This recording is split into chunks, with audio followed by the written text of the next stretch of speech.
இங்கே வரும்போது ஆண்டவர் உணர்த்தின ஒரு செய்தியை நான் உங்களோடு கூட பகிர்ந்து கொள்ள விரும்புகிறேன். கர்த்தர் நம்மோடு கூட பேசுவாராக. சின்ன பிள்ளைங்க, வாலிப பிள்ளைங்க எல்லாரும் கவனிங்க. ஆமென். கர்த்தர் நம்மோடு கூட பேசுவாராக.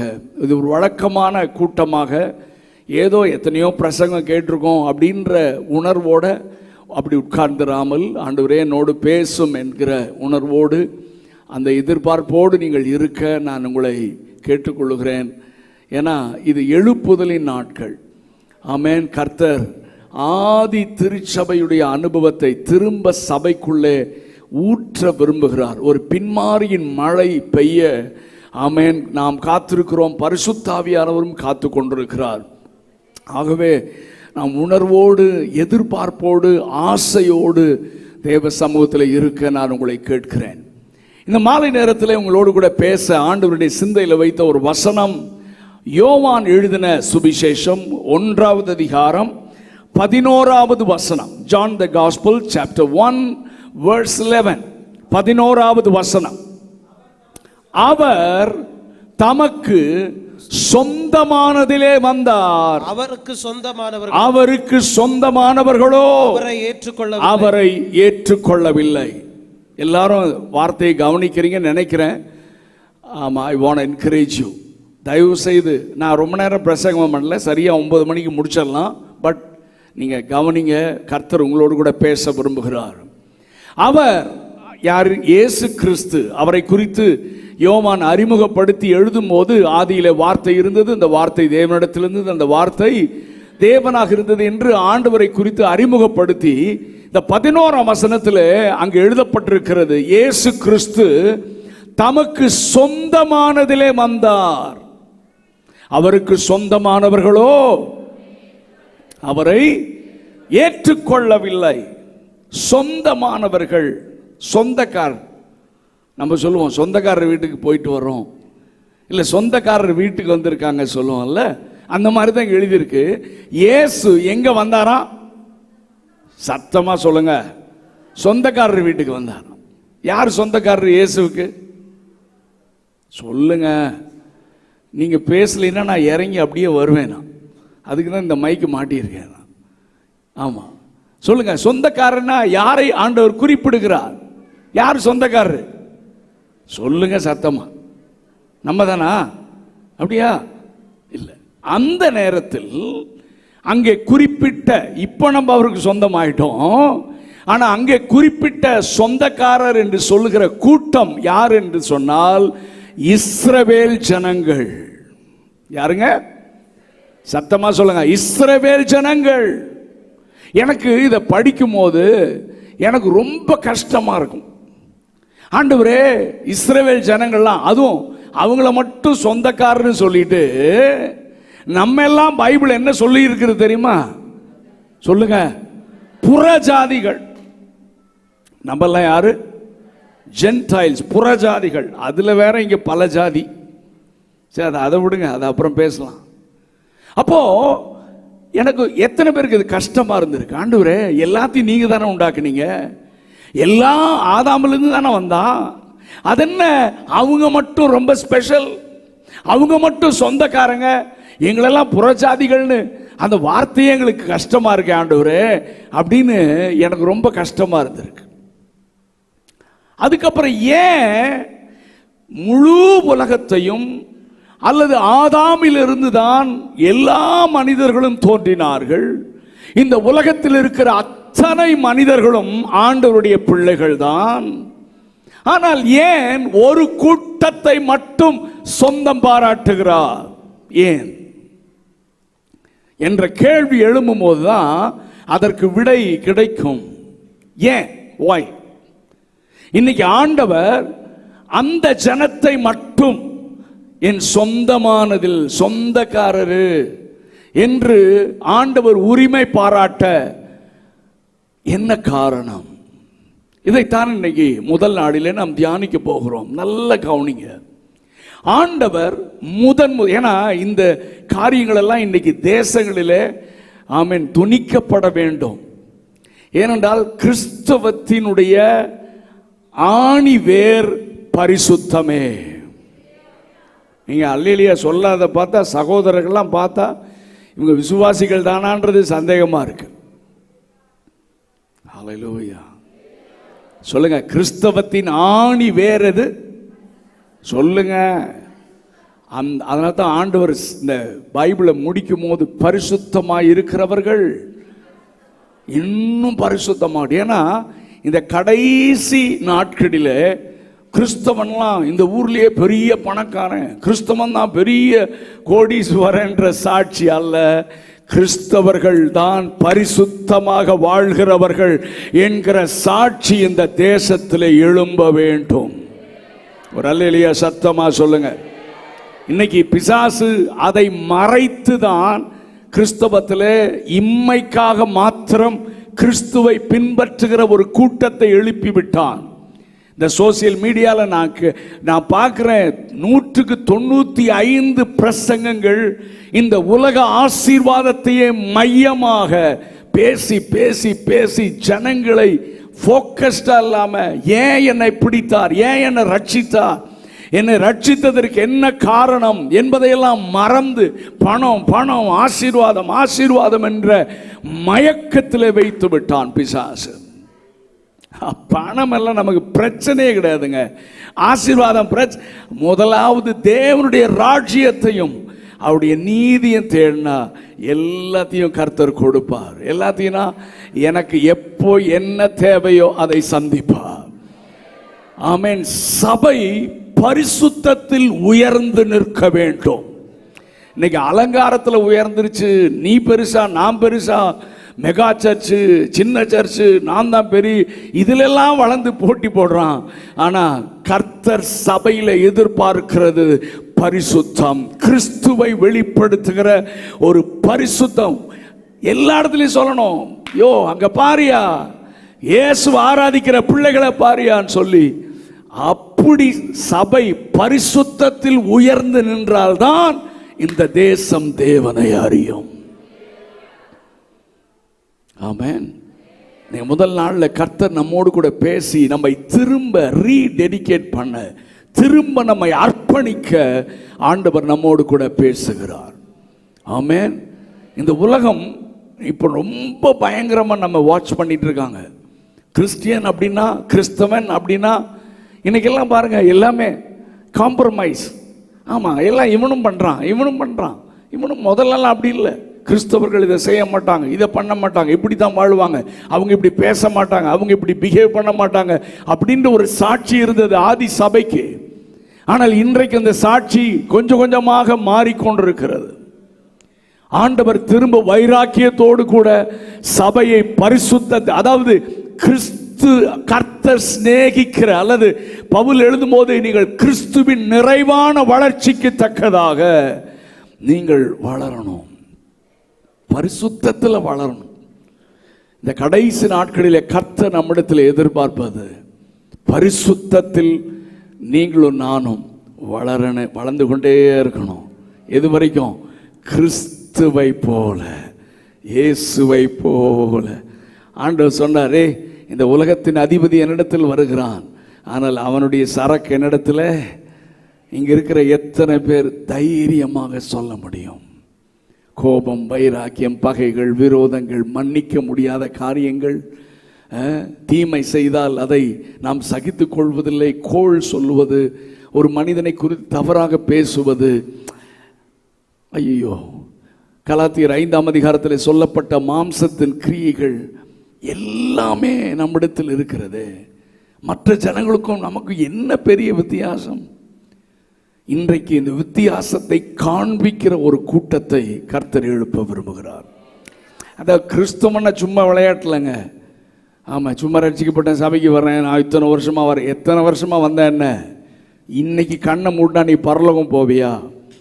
பரலோகம் போகிறதுன்னா அவர் எதிர்பார்க்கிற பரிசுத்தம் இருந்தால் தான் நம்ம தேவனுடைய ராஜ்யத்தை சுதந்திரிக்க முடியும். ஏன்னா தீட்டுள்ளதும் அசுத்தமான ஒன்றும் தேவ ராஜ்யத்துக்குள்ள வராது. ஹல்லேலூயா. ஸோ இன்னைக்கு நம்மை திரும்ப பள்ளிபீடத்தில் சமர்ப்பிக்க கர்த்தர் நம்மோடு கூட. சரி, இதை ஏன் இவர்களை மட்டும் சொந்தமாக தெரிந்தெடுத்தார் என்பதை நம்ம கண்டுபிடித்து நம்மை அர்ப்பணிக்க ஆண்டவர் உதவி செய்வாராக. நீங்களும் பேசணும். ஆண்டவர் முதலாக யாரை உண்டாக்கினார்? எல்லாரும் பேசுங்க. ஆதாமியா? அதுக்கு முன்னால தூதர்களை, ஸ்பிரிட் பீயிங்ஸ், தூதர்களை உண்டாக்கினார். கோடான கோடி தேவ தூதர்கள், கேருபீன்கள், சேராபீன்கள் எல்லாத்தையும் ஆண்டவர் உண்டாக்கினார்.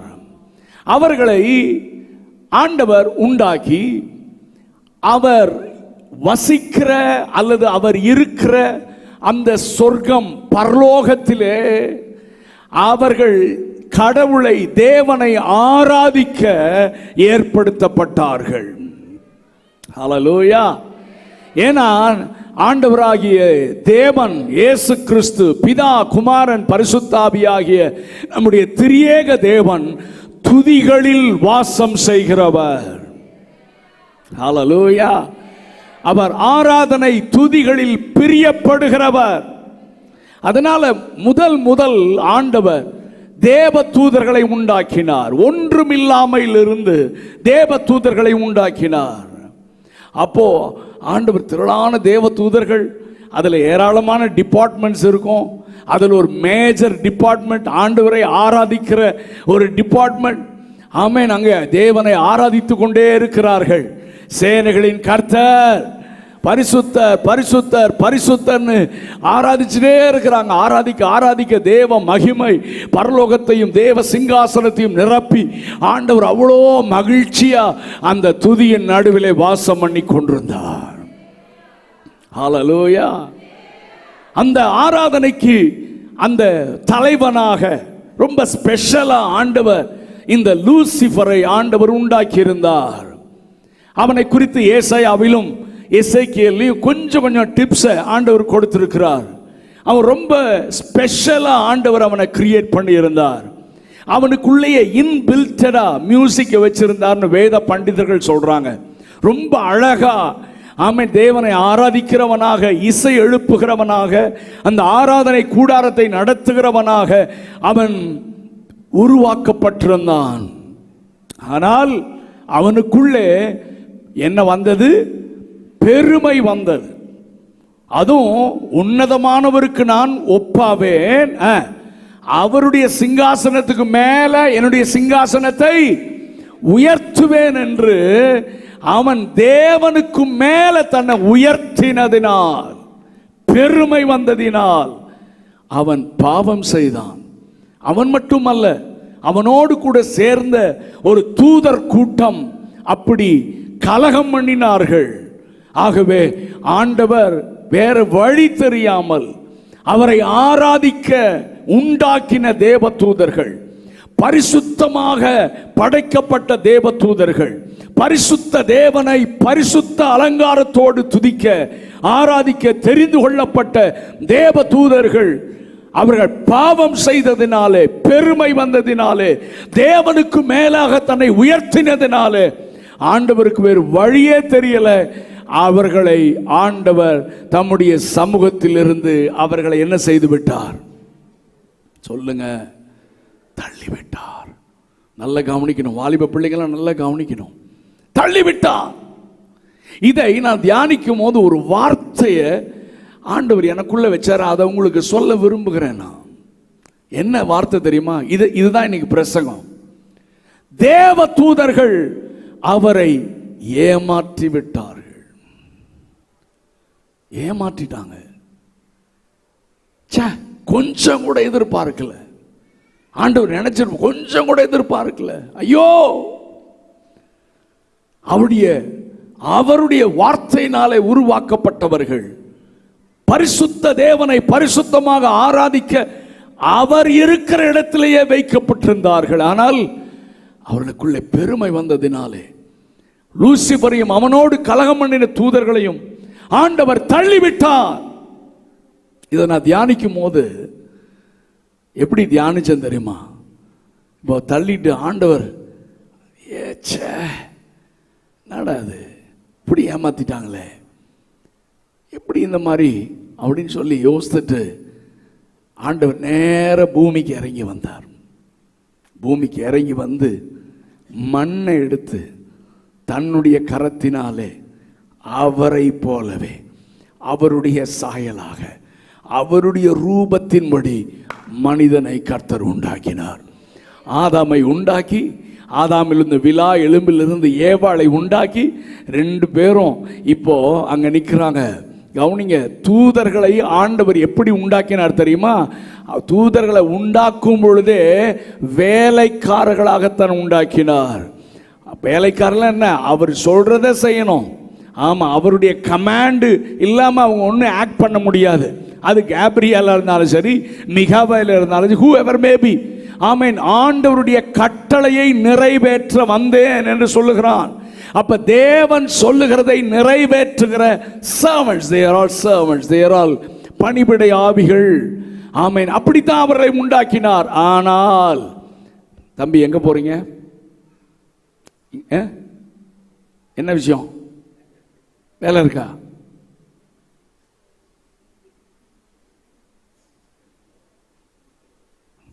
சரி, இனி யாரும் எந்திரிக்க மாட்டீங்க. எந்திரிச்சிங்கன்னா நான் கூப்பிட்டு உட்கார வைப்பேன். இருக்கிறீங்களா இல்லையா? என்னையா சத்தம் இல்லாமல் இருக்கீங்க?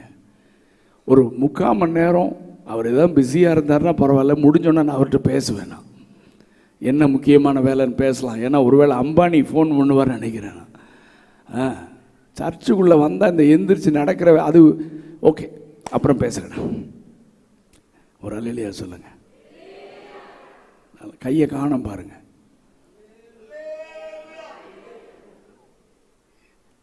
அல்லேலூயா. நல்ல கையை உயர்த்தி சாப்பிடும்போது இப்படி கை வருது இல்லையா?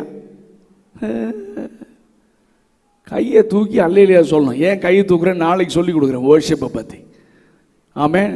இந்த 4 நாளும் நம்ம செய்கிற ஆராதனையில் நான் அடுத்த வாரம் ஃபோன் பண்ணி கேட்பேன் பாஸ்டர்கிட்ட, கையை தூக்குறாங்களா இல்லையான்னு. அல்லேலூயா. ஒரு சிலருக்கு இது வரைக்கும் தான் வருது. அவங்களுக்கு நான் ஹீலிங்காக ஜெபம் பண்ணுறேன். கடைசியாக சூம்பின கை, நல்ல கையவே அல்லேலூயா சொல்லுங்க பாருங்க. கை மேலே வந்துருச்சு, சத்தம் போயிருச்சு. சத்தமா ஹalleluya. Listen carefully. So ஆண்டவர் தேவ தூதர்கள் ஏமாற்றினதினாலே, லிசன், அந்த வார்த்தையை மட்டும் கவனிங்கள். ஆண்டவர் பூமியில வந்து இப்போ 2 பேரை உருவாக்கினார். இவர்களை தேவ தூதர்களை போல அல்ல, வேலைக்காரர்களாக அல்ல, இவர்களை உருவாக்கும் போதே பிள்ளைகளாகத்தான் உருவாக்கினார். ஹalleluya. ஆமா, மனிதனை, ஐயா சகோதரா, என் தாய்நாட்டின் மக்களே, இந்திய தேசத்தில் வசிக்கிற என்னுடைய சகோதர சகோதரிகளே, மனிதன் தேவனுடைய கடவுளுடைய சாயலாக படைக்கப்பட்டவன். ஏதோ மிருகத்தை போல உண்டாக்கப்பட்டவன் அல்ல. ஏதோ டிசைனா மிருகத்தை உண்டாக்கினார், அதை போல உண்டாக்கல. தம்முடைய சாயலாக தம்முடைய ரூபத்தின்படி உண்டாக்கினார். மனுஷன் எப்படி வேணா வாழலான்னு உண்டாக்கல. கவனிங்க, எனக்கு இதை தியானிக்கும் போது ஆண்டவர் ஏமாற்றத்தோடு இவன் மனிதனை உண்டாக்கி இப்போ 2 பேர் தோள் மேலே கை போட்டு சொல்றாரு, இனிமேல் நீங்க தான் என் பிள்ளைங்க. உங்களை நான் தெரிந்து கொண்டது தெரியுமா? நீங்கள் என் துதியை. ஒரு பெரிய தேவ தூதர் கூட்டம் என்னை ஏமாற்றி விட்டது. இப்ப நான் அவங்க ஓகே, இன்னும் கொஞ்சம் பேர் ஆராதிக்கிறாங்க, அது பிரச்சனை இல்லை. ஆனால் உங்கள் மத்தியிலே நான் உலாவ விரும்புகிறேன். இந்த வேதத்தில் ஆதி ஆகமத்தில் வெளிப்படுத்தின விசேஷம் வரைக்கும் மனிதனை பார்த்து கர்த்தர் அடிக்கடி சொன்ன வார்த்தை, நான் உங்கள் நடுவில் உலாவி உங்கள் தேவனாக இருக்க விரும்புகிறேன். ஏ மேஜர் கொடுங்க. எங்கள் மத்தியில் உலாவிடும் எங்களோடென்றும் வாசம் செய்யும். எத்தனை பேர் கேட்குறீங்க? கண்ணை மூடி ஆண்டவரே எங்க மத்தியில உலாவ பிடிக்குமா? உபாகமத்தில் ஆண்டவர் சொல்லுகிறார், நான் உங்களை ரட்சிக்க உங்கள் சத்துருக்களை உங்கள் கையில் ஒப்பு கொடுக்க உன் பாளையத்திற்குள்ளே அவர் விளாவி கொண்டிருக்கார். அம்மா, பாளையம் என்ன தம்பி? உன் வாழ்க்கை, உன்னுடைய வீடு வீடு வீடு நம்முடைய சபை, நீ இருக்கிற இடம், business centre, what ever maybe, அதுதான் பாளையம். ஆண்டவர் சொல்றார், அங்கேயே நான் உலா போறப்பா, உன் பக்கத்திலேயே இருக்க விரும்புறேன். இஸ்ரவேலை காக்கிறவர் உறங்குகிறதும் இல்லை தூங்குகிறதும் இல்லை, நான் உன்னை விட்டு விலகுவதும் இல்லை உன்னை. ஆண்டவர் சொல்றார், நீங்களும் சொல்லுங்க, ஆண்டவரே எங்களுக்கும் ரொம்ப பிடிக்கும், எங்களுக்கும் நீங்க வேணும்னு சொல்றவங்க மட்டும் கண்ணை மூடி ஆண்டவரை பார்த்து, எங்கள் மத்தியில் உலாவிடும் எங்களோடென்றும், நீங்க மட்டும் பாடுங்க சத்தமா,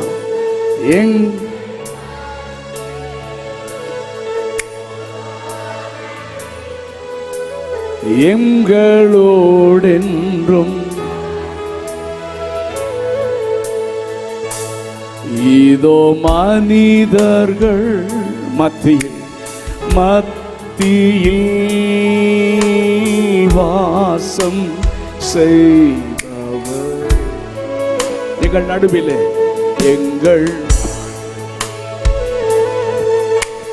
வசித்திட விரும்பிடும் தெய்வமே, விரும்பிடும் தெய்வமே. இதோ மனிதர்கள், நீங்க மட்டும், இதோ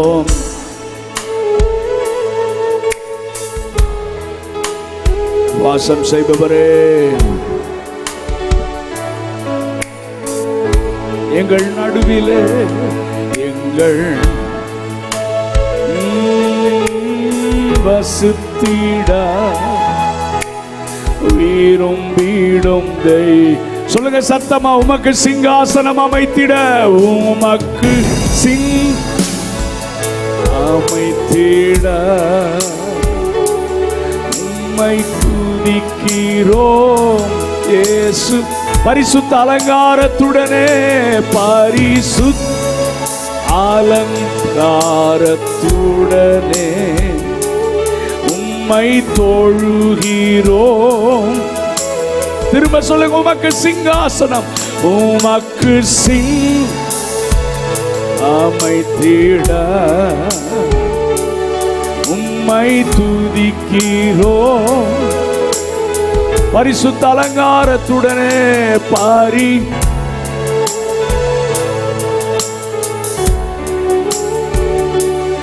உம்மை தொழு.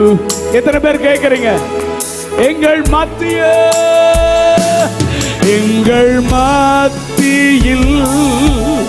உலாவிடும், எங்க கூடவே இருங்கப்பா, எங்க கூட வாசம் பண்ணுங்கப்பா.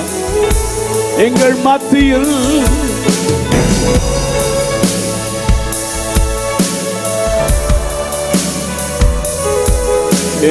எங்களோடென்றும். ஆண்டவர் சொன்னாரு, இனிமேல் நீங்க தான்டா என்ன ஆராதிக்கணும், உங்களை நான் தெரிந்து கொண்டது, உருவாக்கினது என்ன ஆராதிப்பதற்காக. நீ 2-3 பேர் சேர்ந்தா போதுடா, உங்க மத்தியில நான் வாசம் பண்ண விரும்புகிறேன், உங்கள் நடுவில் உலாவி உங்கள் தேவனாக இருக்க விரும்புகிறேன். நான் அந்த வேதத்தை நான் வாசிக்கும் போது நான் பிக்சரைஸ் பண்ணி வாசிப்பேன், கற்பனை பண்ணி அந்த இடத்திற்கே போய் கவனிங்க, லிசன் கேர்ஃபுல்லி. இதை நான் தியானிக்கும் போது ஒரு இன்ட்ரெஸ்டிங் காரியத்தை நான் தியானிச்சேன். ஆண்டவர் பரலோகத்தில் தூதர்கள் பேசிட்டு இருக்காங்க, 2-3 தூதர்கள் பேசுறாங்க. டே என்னடா, முதல்லலாம் ஆண்டவர் இங்கே தான் உலாவிட்டு இருப்பாரு, அவர் சிங்காசனத்திலே இருப்பாரு, ஆமேன் அவரை. ஆனா இப்ப அடிக்கடி காணாம போயிடுறாரு, அடிக்கடி போயிடுறாரு, எங்க போறாரு? அப்ப இன்னொரு தூதன் சொல்றான், அவரா, அவர் நம்ம ஆண்டவர் உண்டாக்குனார்ல, ஆண்டவர் ஆராதிக்க, ஆனா நம் ஆட்கள் அவரை என்ன செஞ்சிட்டாங்க சொல்லுங்க, ஏமாத்திட்டாயா? ஆமா, அதனால தள்ளிட்டார்ல. ஆமா, இப்ப என்ன தெரியுமா செஞ்சாரு?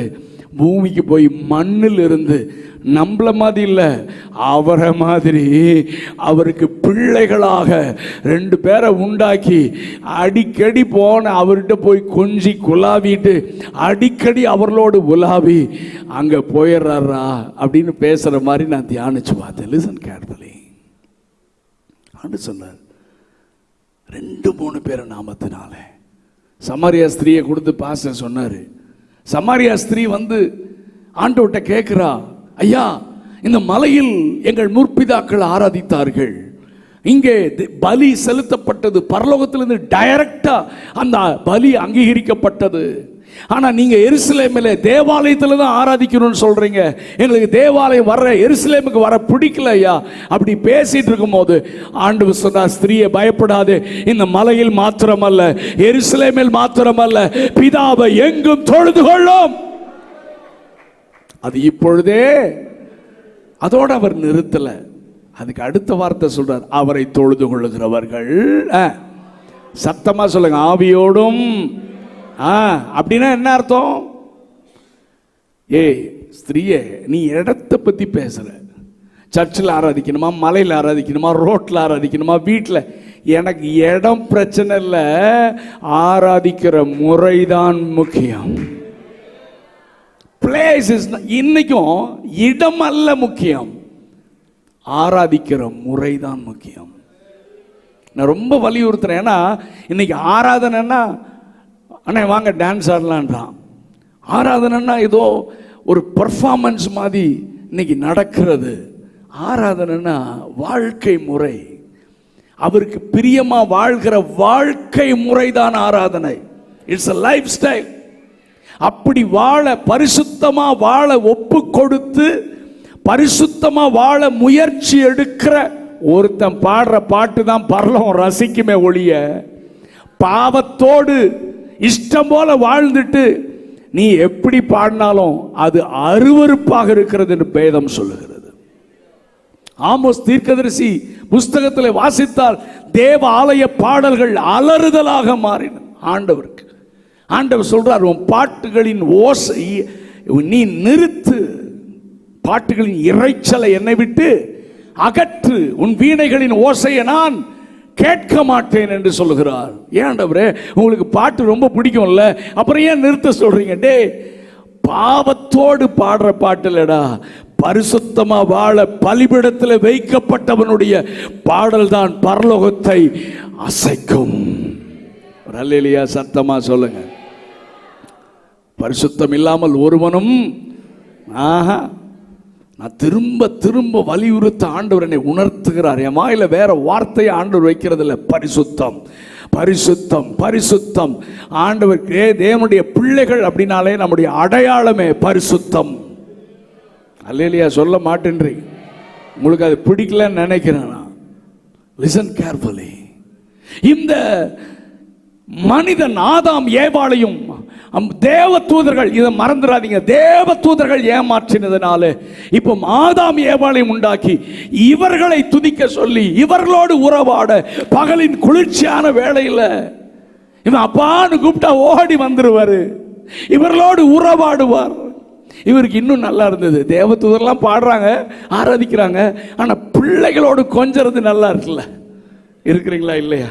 நான் அடிக்கடி சொல்லுவேன், ஆண்டவரே, தேவ தூதருடைய ஆராதனையை விட எங்க ஆராதனை தான் உங்களுக்கு ரொம்ப பிடிக்கும். ஏன் தெரியுமா? தேவ தூதர்கள் எல்லாம் வேலைக்காரர்கள், ஆனால் நீங்களும் நானும் அவருடைய ரத்தத்தினாலே மீட்கப்பட்ட அவருடைய பிள்ளைகள். பிள்ளைங்களோட கொஞ்சம் தான் அப்பாவுக்கு பிடிக்கும். வேலைக்காரன் கூட ரொம்ப நேரம் இருக்கிறதுக்கு பிடிக்காது, பிள்ளைகளோட உறவாடத்தான் பிடிக்கும். Listen carefully. இப்போ இவங்களை ரொம்ப எதிர்பார்த்து தன்னுடைய சாயல், தன்னுடைய ரூபம், தன்னுடைய பரிசுத்த ஜீவ சுவாசத்தை அவளுக்குள்ள ஊதி அவங்கள முதல் அவங்களுக்கு பிளஸ் பண்றாரு. Very first time God has blessed mankind with 4 kinds of blessings. அது வரநாள்ல நான் பேசுறேன். ஆதியாகமம் 1வது அதிகாரம் 28ஆம் வசனத்தில் 4 விதமான ஆசீர்வாதங்கள். பலுகி பெருகி பூமியை நிரப்பி அதை கீழ்ப்படுத்தி ஆண்டு கொள்ளுங்கள். எல்லாரும் சொல்லுங்க, பலுகி பெருகி பூமியை நிரப்பி அதை கீழ்ப்படி 28வது வசனம், அதை ஆண்டு கொள்ளுங்கள். 4 விதமான ஆசீர்வாதங்கள், வித்தவுட் எனி கண்டிஷன், எந்த கண்டிஷன் இல்லாம ஃபர்ஸ்ட் ஆண்டவர் மனதார தன்னுடைய பிள்ளைகளை ஆசீர்வதித்த இந்த 4 ஆசீர்வாதங்கள். நான் எப்பொழுதும் சொல்லுவேன், நம்முடைய மனிதர்கள், நீங்களும் நானும் அவருடைய ஆசீர்வாதத்தை தவறாகவே புரிந்து கொள்ளுகிறோம், அல்லது வாக்கு தத்தங்களை தவறாகவே புரிந்து கொள்ளுகிறோம். அன்னைக்கு யாக்கோபும் ஆசீர்வாதத்தை தவறா புரிந்துதானே அண்ணனை ஏமாத்தி, அப்பாவை ஏமாத்தி, மாமனாரை ஏமாத்தி, அதுக்கப்புறம் யாப்போக்கின் ஆற்றங்கரையில் அவன் ரியலைஸ் பண்ணி அவன் அதுக்கப்புறம் ஜெபம் பண்றான், ஆண்டவரே நீர் என்னை ஆசீர்வதித்தால் ஒழிய. ஆமா, அவன் கண்டுபிடிச்சிட்டான். ஓகே, நல்ல கவனிங்க. அப்போ ஆண்டவர் அந்த முதல் கொடுத்த 4 ஆசீர்வாதங்கள் எப்படி தப்பா புரிஞ்சுக்கிறாங்க? இன்னைக்கு நிறைய பிரசங்கிமார்கள், நிறைய பிரீச்சர்ஸ், அதாவது நான் ரொம்ப வலியுறுத்துறது என்னன்னா, வேதத்தை சமநிலையில் போதிக்க வேண்டும். ஹலோ, காயினுக்கு எப்படி 2 பக்கம் இருக்கிறது போல ஆண்டவர் தம்முடைய வசனத்தை குறித்து சொல்லும்போது இருபுறமும், ஆமா, 2ஐயும் பேலன்ஸ்டா சொல்லாம ஒரு காரியத்தை மட்டும் சொன்னா நீ கள்ள உபதேசி. ஆண்டவர் அன்புள்ளவர், கிருபையுள்ளவர், அன்புள்ளவர், அன்புள்ளவர், அன்புள்ளவர் மட்டும், அவர் நீதியுள்ள நியாயாதிபதி என்பதையும், அவர் பட்சிக்கிற அக்கினி என்பதையும், மனம் திரும்பாதவர்களை நரகத்திலே தள்ள, அதான் தான் சொன்னார், உங்கள் சரீரத்தை மாத்திரம் அழிக்க வல்லவர்களுக்கு நீங்கள் பயப்படாமல் உங்கள் ஆத்துமாவையும் சரீரத்தையும் அழிக்க நரகத்தில் தள்ளுக வல்லவருக்கே நீங்கள் சொல்லுங்க சத்தமா. ஆமா, அப்போ ஆண்டவர் நரகத்திலே தள்ளுவார். மனம் திரும்பாத பாவிக்கு விரோதமா அவர் பட்டயத்தை கருக்காக்குகிறார். நியாய தீர்ப்பு முதலாவது தேவனுடைய வீட்டில் துவங்கும் காலம். அவர் நீதியுள்ள நியாயாதிபதி. அவர் வெள்ளை சிங்காசனத்தில் உட்கார்ந்துட்டாருன்னா கிருபைன்னா அவனை தூக்கி போடுறான்றார். அவருடைய ஃபேஸ் இன்னொன்று இருக்கியா? அவர் இப்ப கிருபையுள்ளவர், இப்ப மன்னிக்கிறவர், இப்ப உனக்கு இரக்கம் செய்கிறவர். ஆனால் கிருபையின் காலத்திலே அதை வீணடித்து நீ துணிகரமாக பாவம் செய்து கொண்டு எப்படி வேணா வாழலான்னு உணர்வில்லாம வாழ்ந்துட்டு இருந்தா ஒரு நாள் வரும், அவருடைய அன்பின் முகம் மறைந்து சிங்காசனத்தில் அவர் வீற்றிருக்க போகிறார். நீதியுள்ள நியாயாதிபதி அங்க உட்கார்ந்துட்டாருன்னா அவ்வளவுதான், இதை 2ஐயும் சொல்லி அன்புள்ள தேவனையும் அறிமுகப்படுத்தி நீதியுள்ள நியாயாதிபதி நித்திய ஜீவனை பெற்றுக்கொள்ள வேண்டுமானால் மனிதனுடைய மரணத்திற்கு பிறகு உள்ள வாழ்க்கை ஆத்துமாவிற்கு அழிவில்லை. இந்த பரிசுத்த வேதம் சொல்லுகிறது, மற்ற மத புஸ்தகங்களும் சொல்லுகிறது, ஆத்துமா மனுஷன் செத்து போனாலும் ஆத்துமாவிற்கு அழிவில்லை. அந்த ஆத்துமா 2 ஆப்ஷன் தான், ஒன்று சொர்க்கம், இன்னொன்று நரகம். ஆனால் பைபிள் சொல்லுகிறது, இயேசு மட்டும் தான் சொல்லி இருக்கிறார், நானே வழியும் நானே சத்தியமும் நானே ஜீவனுமாய் இருக்கிறேன். நிறைய அரசியல்வாதி சொல்லுவாங்க, நிறைய பேர் சொல்லுவாங்க, உலக ஞானிகள் சொல்லுவாங்க, எல்லா நதிகளும் கடல்ல போய் சேர்ற மாதிரி உலகத்துல நிறைய வழி இருக்குப்பா சொர்க்கம் போறதுக்குன்னு சொல்லுவாங்க. அவங்க புஸ்தகம் என்ன சொல்லுதுன்னு எனக்கு தெரியாது. கடவுள் எழுதி கொடுத்த பரிசுத்த வேதம் சொல்லுகிறது, ஆமென், நானே வழியும் நானே சத்தியமும் நானே ஜீவனுமாயிருக்கிறேன், என்னை இல்லாமல் ஒருவனும் ஆமா சொர்க்கத்திற்கு வர முடியாது, பிதாவினிடத்தில் வரான். நானும் வழி அல்ல, நானே வழி. இயேசுவும் ஆண்டவர் அல்ல, இயேசுவே ஆண்டவர். மேலே வானத்திலும் கீழே பூமியிலும் மனிதரால் ஆராதிக்கப்படத்தக்க ஒரே நாமம் ஆண்டவராகிய இயேசு கிறிஸ்துவின் நாமம். முழு மனுக்குலத்திற்கும் பாவ விமோசனத்தை ஏற்படுத்தின ஒரே ஒரு கடவுள் ஆண்டவராகிய இயேசு கிறிஸ்து. அவர் என்கிட்ட ரத்தம் கேட்கல, எனக்காக ரத்தம் சிந்தினார்.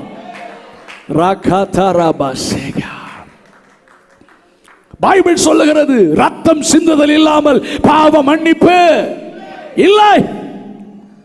மற்ற புஸ்தகங்களும் சொல்லுகிறது. ஆகவேதான் நம்முடைய நண்பர்கள் ஏதாவது ரத்தத்தை சிந்திடலாம், இல்ல அவங்களே ரத்தம் சிந்துறாங்க. இல்ல இல்ல, மிருகங்களுடைய ரத்தம் அல்ல, பாவம் செய்த மனிதனுடைய ரத்தம் அல்ல, ஒரு பரிசுத்த ரத்தம் சிந்தப்பட வேண்டும். அப்பொழுதுதான் முழு மனுக்குலத்திற்கும் பாவத்திலிருந்து விடுதலை கிடைக்கும். பரலோகத்திலே ஆதியும் அந்தமுமான அவர் பரிசுத்தமான தேவன். அவருக்கு வேறு வழியே தெரியாமல் அவரே இந்த உலகத்தில் மனிதனாக பிறந்து 33.5 வயது வரைக்கும் வாழ்ந்து தன்னுடைய 33.5 வயதில் தன் சரீரத்திலே ஒரு சொட்டு ரத்தம் கூட வைக்காமல் முழு மனுக்குலத்திற்காக தன்னுடைய ரத்தத்தை சிந்தி மரித்தார். அவர் மரித்தார், அவரை அடக்கம் பண்ணினார்கள். ஆனால் அவர் மனிதன் அல்ல, தெய்வம் என்பதினாலே 3ஆம் நாள் உயிரோடு கூட எழுந்தார். அவர் இன்றைக்கும் ஜீவனோடு இருக்கிறார். அவர் அவதாரம் அல்ல, அவர் மனிதன் அல்ல, அவர் கடவுள். அவருக்கு துவக்கமும் இல்லை, முடிவும் இல்லை. அவர்தான் துவக்கம், அவர்தான் முடிவு. அவர் ஆதியும் அந்தமுமானவர். ஏஸ் இப்பதான் வந்தாரு, அப்பதான் வந்தார் இல்லப்பா. அவர் அனாதியாக அவர் சொர்க்கத்திலே அசைவாடி கொண்டிருந்த அவர் உன்னையும் என்னையும், யார் நம்ப அவருடைய பிள்ளைகள், நம்மை மீட்கத்தாயா அவர் மனுக்கூலம். ஹல்லேலூயா. ஏழை மனு உருவை எடுத்த இயேசுராஜன் முன்னண்டை நிற்கிறார்.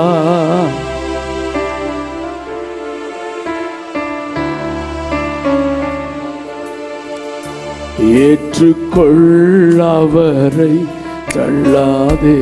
மறுபடியும் பாடலாமா? ஏழை மனு உருவை எடுத்த இயேசுராஜன் முன்னண்டை நிற்கிறார். ஏற்றுக்கொள் அவரை தள்ளாதே. ஏற்றுக்கொள். உனக்காக அடிக்கப்பட்டாரியா, உன் பாவத்துக்காக, உன் சாபத்துக்காக.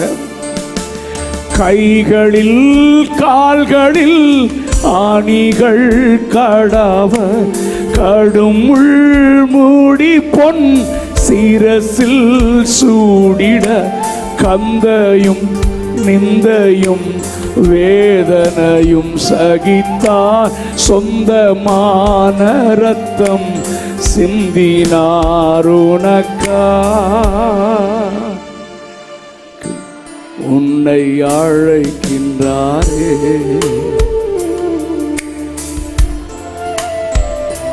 சேர்ந்து பாடுங்க எல்லாரும். ஏழை மனுபுரம்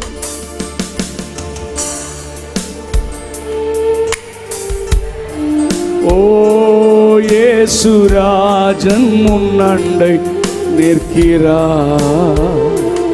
ஏற்றுக்கொள். இந்த சத்தம் கேட்கிற யாராவது இன்னும் இயேசுவை ஏற்றுக்கொள்ளலன்னா அவரை சொந்த ரட்சகராக ஏற்றுக்கொள்ளுங்க. உன் பாவத்திற்காக அவர் அடிக்கப்பட்டார்.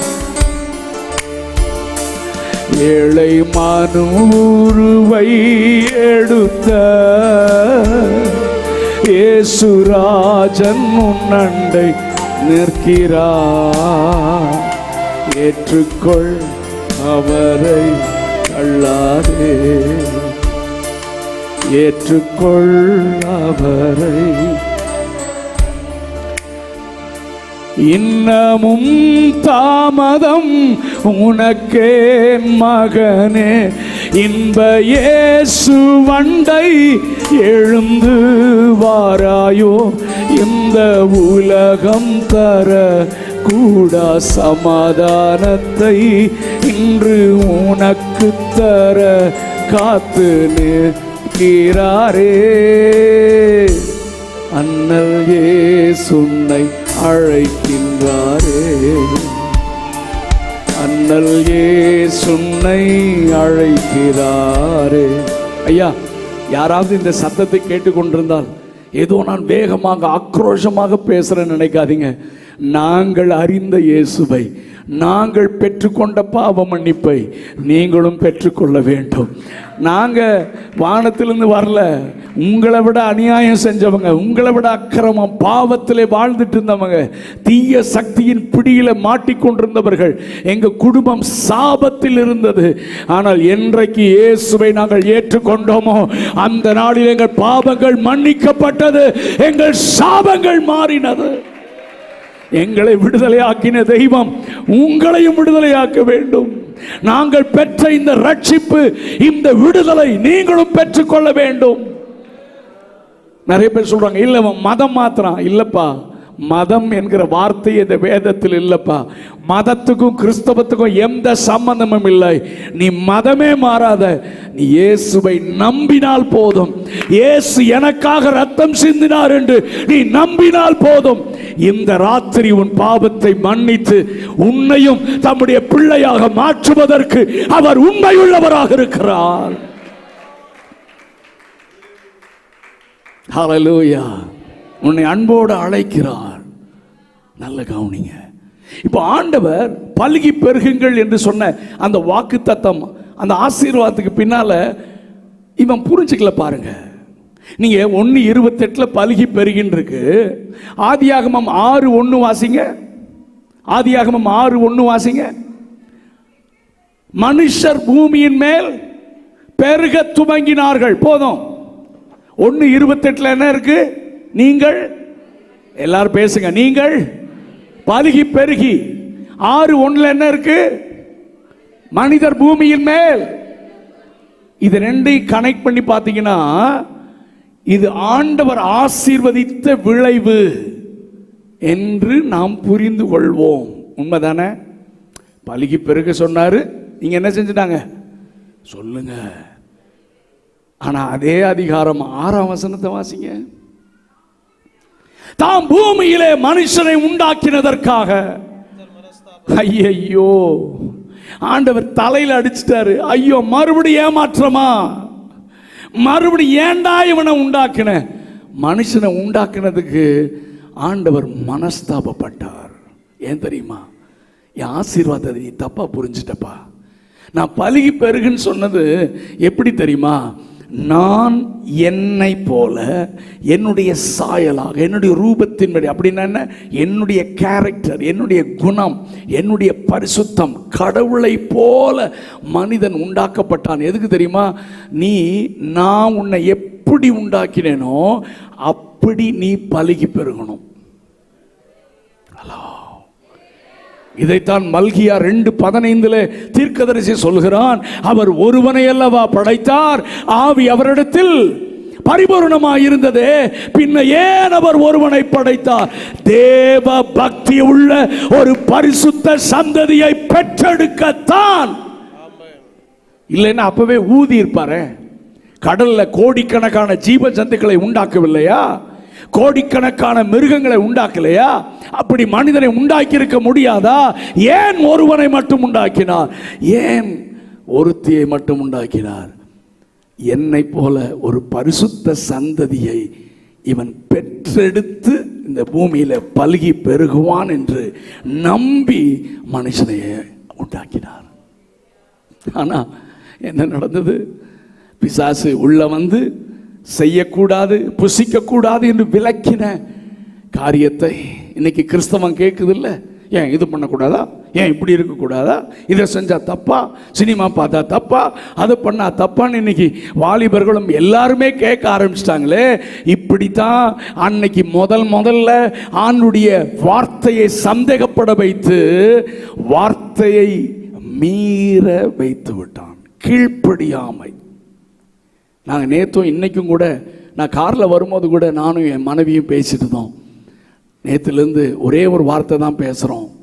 ஆண்டவர் ரொம்ப பிடிக்காத ஒரு பாவம் கீழ்ப்படியாமை, டிஸ்ஒபீடியன்ஸ். Listen carefully. சவுல் கீழ்ப்படியாமையில் தான் தள்ளப்பட்டான். இந்த கடைசி நாட்களில் கீழ்ப்படியாமை அதிகமாக இருக்கிறதை நீங்கள் பார்க்க முடியும். நம்ம பிள்ளைகளுக்குள்ள இந்த கீழ்ப்படியாமையின் ஆவி அதிகமாக கிரியை செய்கிறதை பெற்றோர்கள் பார்க்க முடியும். நான் உங்களை பார்த்து சொல்கிறேன், நீங்கள் பிள்ளைகளுக்காக திறப்பில் இருக்கணும். உங்க பிள்ளைகளுக்காக. ஏன்னா ஏதோ ஒரு சந்ததியை பெற்றெடுத்தோம், அதை படிக்க வச்சோம், இதை படிக்க வச்சோம், அமெரிக்காவுக்கு ஆப்பிரிக்காவுக்கு அனுப்பிச்சோம்ல. ஒரு பரிசுத்த சந்ததியை பெற்றெடுக்க கர்த்தர் எனக்கு உதவி செய்தார்னு சொன்னீங்கன்னா நீங்கள் ஆசீர்வாதமான பெற்றோர். ஆமென். இந்த இடத்துல நான் நிற்கிறது காரணம் என்னுடைய தாயுடைய கண்ணீரின் ஜெபம். 89 வயசில் போன வருஷத்தில் நான் இறந்தாங்க. எங்கள் அம்மாவுடைய ஜெபம். ஏன்னா நான்லாம் கடவுள் இல்லைன்னு சொன்ன ஆள். தீக்கா மன்றத்தில் போய் உட்காந்துருப்பேன். எல்லாம் சின்ன வயசுலேயே செயின் ஸ்மோக் பண்ணுவேன், தண்ணி அடிப்பேன், சினிமா பைத்தியமாக இருந்தேன், ட்ரக்ஸ் எடுக்க போனேன். என் வாழ்க்கை ரொம்ப கொடுமையான வாழ்க்கையாக இருந்துச்சு. ஆனால் என்னுடைய 18 வயசில் இயேசு என்னை தேடி வந்தார். இயேசு என்னை தேடி வந்தார், என்னை ரட்சித்தார், எல்லா பாவ பழக்க வழக்கங்களில் இருந்து விடுதலை கொடுத்தார். அதனால தாங்க அரசாங்க வேலையை கூட தூக்கி வீசிட்டு நீங்க ஓடி போய் இயேசுவை சொல்றேன். ஏன்னா என்னை விடுதலையாக்கின தேவன் உன்னையும் விடுதலையாக்க வல்லவர். ஒரு அல்லேலூயா சத்தமாசம். நான் தமிழ்நாடு அக்ரிகல்ச்சர் டிபார்ட்மெண்ட்ல நல்ல வேலையில் இருந்தேன். என் மனைவி காலேஜ் லெக்சரர். 2 பேரும் வேலையை தூக்கி வீசிட்டு இன்னைக்கு கடவுளுக்கு நாங்கள் ஊழியம் செய்யறது காரணம் என்ன தெரியுமா? என்னை விடுதலையாக்கின தேவன். இந்த தமிழ்நாட்டில் இருக்கிற 2 நாளைக்கு இந்த போன வாரத்தில் கோயம்புத்தூரில் இந்துஸ்தான் என்ற காலேஜில் படித்த, தன்னோடு படித்த கிளாஸ்மேட்ட, காலேஜ் மேட்ட 20 பேர் சேர்ந்து அடிச்சு கொண்டுட்டான். போதை, ட்ரக்ஸ். அரசாங்கத்தினால கண்ட்ரோல் பண்ண முடியல, போலீஸ் டிபார்ட்மெண்ட் கண்ட்ரோல் பண்ண முடியல. ஆனால் பைபிள் சொல்லுகிறது, இயேசு கிறிஸ்து உன்னை விடுதலை ஆக்கினால் மெய்யாகவே விடுதலை ஆவீர்கள். அதனால தான் சொல்றேன், இந்தியாவிற்கு இயேசு தேவை. மதம் மாத்தலையா, இந்தியாவை விடுதலை. ஏன்னா இந்தியாவுக்காக இயேசு ரத்தம் சிந்தினாரியா. ஹல்லேலூயா. ஒரு பரிசுத்த சந்ததியை பெற்றெடுக்க வேண்டிய, பெற்று இந்த பூமியை நிரப்ப வேண்டிய ஆதாம் ஏவாளும் ஆண்டவரை ஏமாற்றி விட்டார்கள். மறுபடியும் சொல்றேன், இந்த வார்த்தையை ஞாபகம் வச்சுக்கோங்க. என்ன செஞ்சுட்டாங்க சொல்லுங்க எல்லாரும். நீங்க திரும்பி போகும்போது இந்த ஒவ்வொரு நாளும் நான் தேவ சமூகத்தில்னு நான் சொல்றேன், நான் அடிக்கடி என் ஜெபத்தில் நான் சொல்லுகிற ஒரு வார்த்தை, ஆண்டவரே நான் உம்மை ஏமாற்ற மாட்டேன். தேவ சமூகத்தில் நான் சொல்கிறேன். ஏன்னா எல்லாருமே ஏமாத்துறாங்க, விசுவாசிகளே ஏமாத்துறாங்க, ஊழியர்கள் என்ற போர்வையிலும் நிறைய பேர் ஏமாத்துறாங்க. ஆரம்பத்தில் சரியாக ஆரம்பித்தவர்கள் பணம், புகழ் எல்லாம் அதுக்கு பின்னால், பொருளாசைக்கு பின்னால் போயிட்டாங்க. தரிசனத்தை மறந்துட்டாங்க. சத்தியத்திற்காக உறுதியாக நின்றவங்கெல்லாம் காம்ப்ரமைஸில் போயிட்டாங்க. நான் என் அனுபவத்தில் பார்க்குறேன். நான் சொல்கிறேன், ஆண்டவரே நான் உங்களை ஏமாற்ற மாட்டேன்.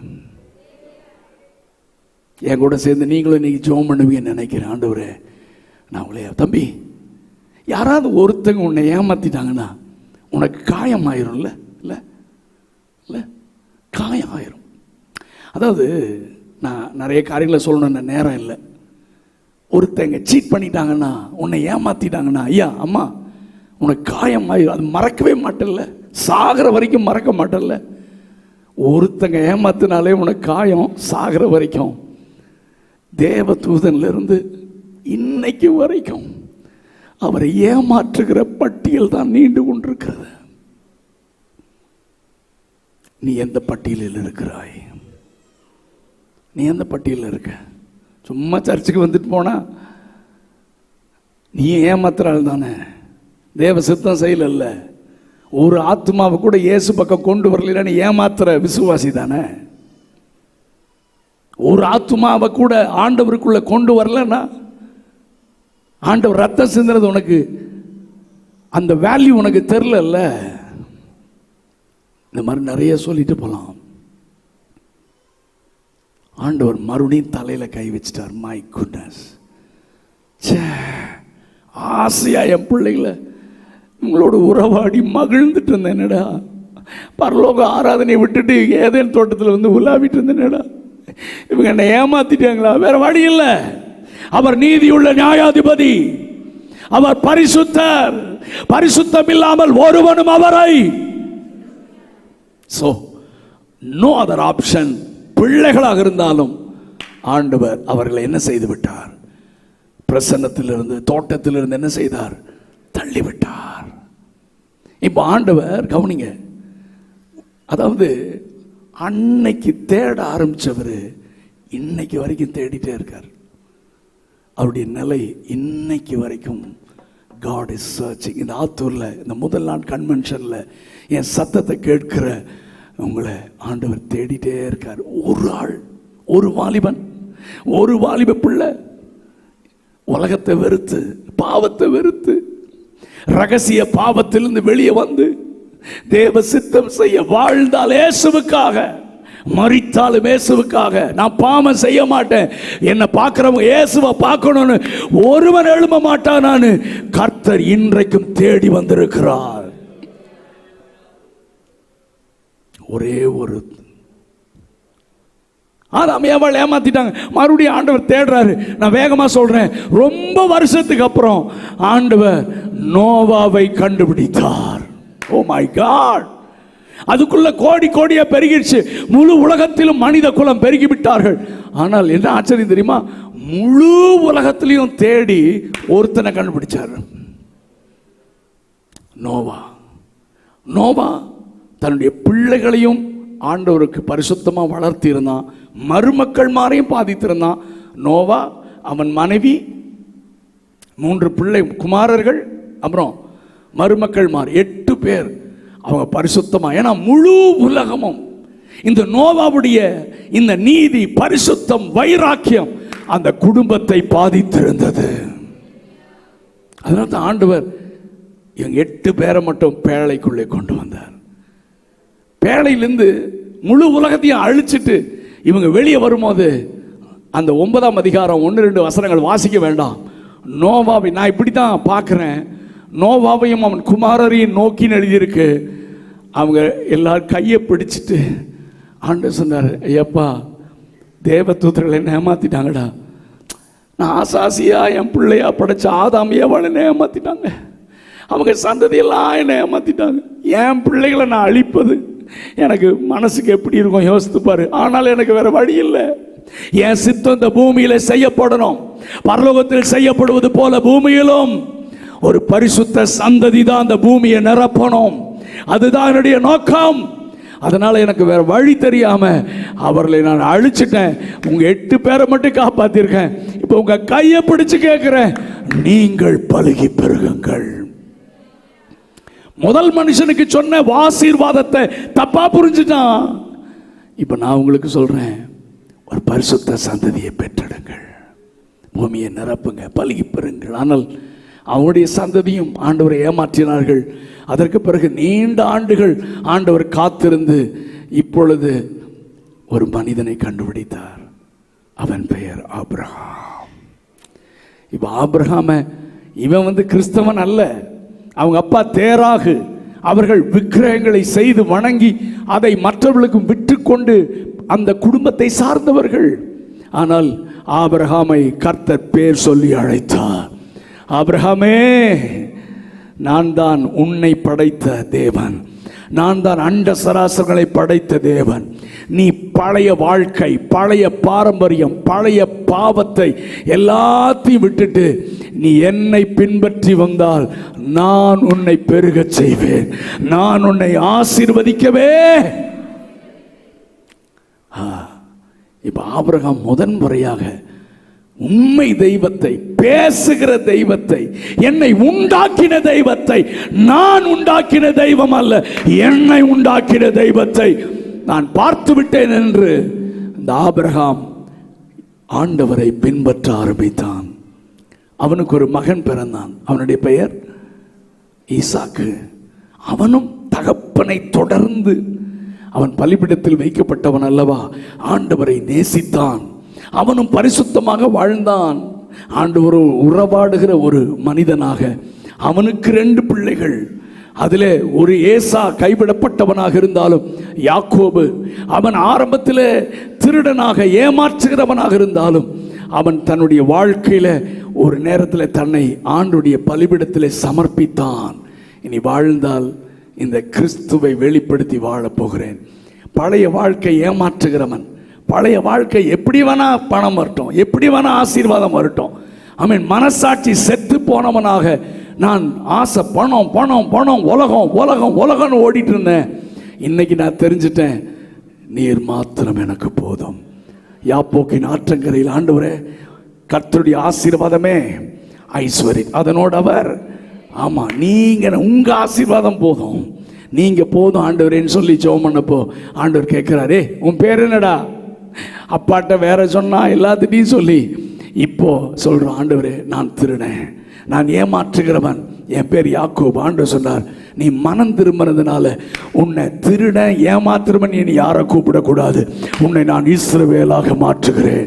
கரங்களை உயர்த்தி ஒரு அல்லேலூயா சத்தமா சொல்லுங்க. இஸ்ரவேலா மாற்றுகிறேன் சொல்லி இந்த இஸ்ரவேல் ஜனங்கள் கவனிங்க, செய்தியின் காரியம் என்ன? அவர் தமக்கு சொந்தமானதில் வந்தார், அவருக்கு சொந்தமானவர்களோ எப்படி இஸ்ரவேல் அவருக்கு சொந்தமானது? 3 தலைமுறைகளாக ஆண்டவரை பின்பற்றின இந்த குடும்பத்தின் மேல கர்த்தர் பிரியம் கொண்டார். தன்னை யாப்போக்கின் ஆற்றங்கரையிலே முழுவதுமாக அவர் பாதத்திலே அர்ப்பணித்த இந்த யாக்கோபை ஆண்டவர் இஸ்ரவேலாக மாற்றினார். இவர்களை, இந்த குடும்பத்தை தன்னுடைய கரத்தில் அர்ப்பணித்து ஆண்டவருக்காக பரிசுத்த சந்ததியா வாழணும்னு சொல்லி ஒப்பு கொடுத்த இந்த குடும்பத்தை அவர் தமக்கு சொந்தமான ஜனமாக தெரிந்து கொண்டார். நான் மறுபடியும் சொல்லி முடிச்சிடறேன். ஆண்டவர் ஆபிரகாம்கிட்ட சொன்னார், உன் சந்ததியா 400 வருஷம் எகிப்தில் அடிமையா இருப்பாங்க, 400 வருஷம் கழிச்சு அவர்களை நான் சந்திப்பேன்னு சொன்னாரு. எகிப்தின் அடிமைத்தனத்தில் அவர்கள் சிக்கியிருந்தப்போ ஆண்டவர் கூக்குரலை கேட்டு அவர்களை விடுதலை ஆக்கினார். அவர்களை மோசே என்கிற தேவ மனிதன் மூலமாக அவர்களை விடுதலையாக்கி கானானை, ஆபிரகாமே நீ இப்பொழுது நடந்து திரிகிற இந்த கானானை உன் சந்ததியாருக்கு கொடுப்பேன் என்று சொன்னார். அதை சுதந்தரிக்க அவர்கள் எகிப்திலிருந்து புறப்பட்டார்கள். செங்கடலை கர்த்தர் பிளந்தார். ஆனால் இப்போ மோசஸை ஆண்டவர் கூப்பிடுறாரு. கவனிங்க, இதை மட்டும் நான் சொல்லி முடிச்சிடறேன். ஏய் நீ வா, தனியா வா, மலைக்கு வா, உனக்காக காத்துட்டு இருப்பேன். எதுக்கு ஆண்டவரே?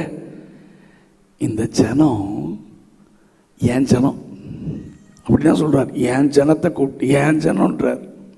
அதுக்கப்புறம் தான் மாத்துறாரு, உன் ஜனத்தை கூட்டிட்டு பண்றார். ஓகே விடுங்க. நான் அதாவது லிசன், இதை மட்டும் நல்லா கவனிங்க. டே மோசஸ், நான் முதல்ல மனுஷனை உண்டாக்குனேன். ஆமாண்டவரே தெரியும், ஆதாம் ஏவாள். ஆமா, நான் அவங்களை எப்படி தெரியுமா உண்டாக்குனேன்? என்னை போல உண்டாக்குனேன், என்னுடைய சாயல், என்னுடைய ஆமாண்டவரே ஆமாண்டவரே. ஆனா அவன் பாவம் செஞ்சதுனால என் சாயல், என் பிரசன்னம், என் எல்லாத்தையும் இழந்துட்டான்டா. இன்னைக்கு உலகத்துல பிறக்கிற எல்லாம் பாவியா பிறக்கிறான்டா. ஆமாண்டவரே தெரியும் ஆண்டவரே. இப்போ உனக்கு எதுக்கு தெரியுமா அந்த கற்பனைகளெல்லாம் எழுதி கொடுக்குறேன்? எதுக்கு ஆண்டவரே? இதை கொண்டு போய் அவங்கள இதன்படி கை கொண்டு நடக்க ஆரம்பிச்சிட்டாங்கன்னா நான் முதல் என்னை போல உண்டாக்கின மனிதனாக இவர்கள் மாறிவிடுவார்கள். இந்த வசனம், இந்த கட்டளையை கொண்டு போடா. கொலை செய்யாதிருப்பாயாக, களவு செய்யாதிருப்பாயாக, பிறருடைய பொருளை செய்யாதிருப்பாயாக, உன்னை என்னை அன்றி உனக்கு வேற தேவர்கள் வேண்டாம். கட்டளைகளை எழுதி இவெல்லாம் பாவம் செஞ்ச அந்த பாவ உணர்வு, அந்த ஆடமிக் ரேஸ் உள்ள இருக்குடா. ஆனால் இந்த வசனத்தெல்லாம், இந்த கட்டளைகள் எல்லாம் அவங்கள பிராக்டிஸ் பண்ண சொல்லி கை கொள்ள ஆரம்பிச்சிட்டாங்கன்னா, அதனால தான் இவங்களை நான் பிரித்து கொண்டு வந்தேன். சபை என்றால் பிரித்தெடுக்கப்பட்டவர்கள் என்று அர்த்தம். எதுக்கு ஆத்தூர்ல இருக்கிறவங்களெல்லாம் பிரிச்சு, எத்தனையோ லட்சக்கணக்கான ஜனங்கள் இருக்கும்போது உங்களை மட்டும் கர்த்தர் பிரித்து கொண்டு வந்திருக்கிறார் தெரியுமா? இங்க ஊழியர்களை வைத்து வசனத்தை போதித்து உங்களை முதல்ல உண்டாக்கப்பட்ட மனிதனை போல பரிசுத்தமா மாற்றுவதற்காக ஆண்டவர் சொல்றாரு. ஆமாண்டவரே, மோசே கேட்டுக்கலாம்ல, இந்த உலகத்தில் இத்தனை கோடி ஜனங்கள் இருக்காங்க, இவங்களை மட்டும் நீங்கள் பரிசுத்தமாக மாத்துறதுக்கு கற்பனையை கொடுக்குறீங்களே. டே டே டே டே கவனி, இவங்களை நான் எல்லாத்தையும் மாற்றணும். ஆனால் முதல்ல இவங்களை மாற்றி இவங்க மூலமாக இந்த கன்னியாகுமரி மாவட்டத்தை மாற்றணும். என் நோக்கம் இதுதான். சபையை டிரான்ஸ்ஃபார்ம் பண்ணி உங்களை மறுரூபமாக்கி உங்கள் மூலமாக உங்கள் பகுதியை மாற்றுறதான் தேவ திட்டம். ஹலோ. ஆனால் இன்னைக்கு கிறிஸ்தவமே என்டர்டெயின்மெண்ட் ஆயிடுச்சுல்ல. சபை பிரசங்கம், ஓ அவரை பிரசங்கம், இவர் பிரசங்கம், அவர் வந்தார், இவர் வந்தார், ஓ அவர் சூப்பராக பேசினார். ஆனால் நம்ம மாறல, இன்னும் அவரை ஏமாத்துறோம்ல, பொய் பேசுகிறோம்ல, தவறான எண்ணங்கள், தவறான காரியங்கள், ரகசிய பாவங்கள், மாம்சத்தை ஜெயிக்க முடியல, ஜென்ம குணம் மாறல. அவங்க சண்டை போடுறாங்க, நம்மளும் சண்டை போடுறோம். அவனுக்கு பண ஆசை, நமக்கு என்ன மாற்றம் இருக்கிறது? நம்ம மாறலையே அம்மா. 2000 வருஷமா சபை மாறல.